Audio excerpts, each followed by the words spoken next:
fourth adventure for Batman begins in Detective Comics number 30 with a cover date of August 1939. Bruce Wayne reflects on Dr. Death's death when he comes across something eerie in the newspaper. Another person has died in the same manner as the late Doctor's victims.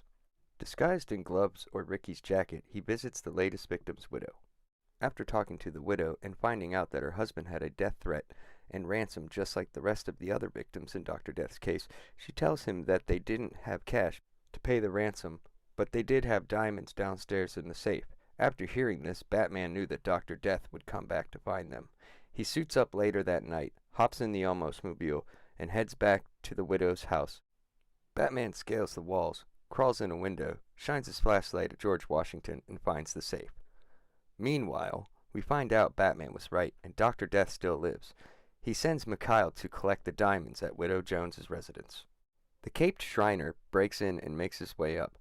The Batman hears this and ducks behind the curtain. Being ever so smart, Mikhail thinks it's nothing, that the safe is already open, and uses this good fortune to make a hasty getaway, just as the Widow Jones is on her way to get some warm milk because she can't sleep. Mikhail pulls his gun. Before he can shoot the old bag, Batman tackles him from behind, then knocks him out cold through a window into the courtyard below. Realizing Mikhail needs the jewels to lead him to Dr. Death, Batman leaves the jewels and helps Mrs. Jones back to bed, then leaves to trail Mikhail. Mikhail wakes up and is as stupid as ever, as he doesn't know what happened, but is glad he held on to the bag. Batman tails Mikhail in the Almost-mobile to a pawn shop called Ivan Hurd's, where he thinks the diamonds are being fenced. Mikhail leaves, and the chase for Dr. Death continues to an apartment building. Too small for someone of Dr. Death's taste, he makes his way to the roof to find the right apartment. Batman jumps through the skylight and opens the door silently, only to find a sleeping Mikhail, but no Dr. Death.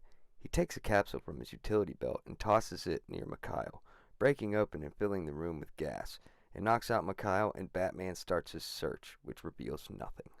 Waking up, Mikhail pulls his gun and shoots. The Batman turns and jumps out the window, grabbing his scaling rope. As Mikhail tries to shoot him from the window, the Batman whips around, swinging his feet right into Not Jabba's face. Climbing back up, he still wonders to the whereabouts of Dr. Death. After his battle with Mikhail and being stumped, Batman uses his only lead and calls the police and tells them the whereabouts of Mrs. Jones' diamonds in Ivan Hurd's pawn shop, as he decides to confront Ivan himself and see if he could get any information about Dr. Death. Ivan is confronted and asked if he has any information of the man who hired him. In a panic, Ivan flips the table and tries to make a getaway.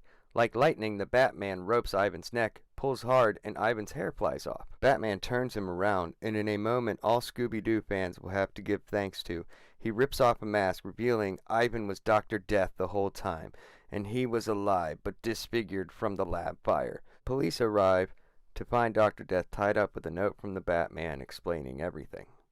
This brings the end of Batman's fourth adventure, the return of Dr. Death. The Bat kill count should have went back down to 2 since Dr. Death was alive, but since that new character is Mikhail and not Jabba, we will assume that Jabba is dead, leaving the Bat kill count at 3.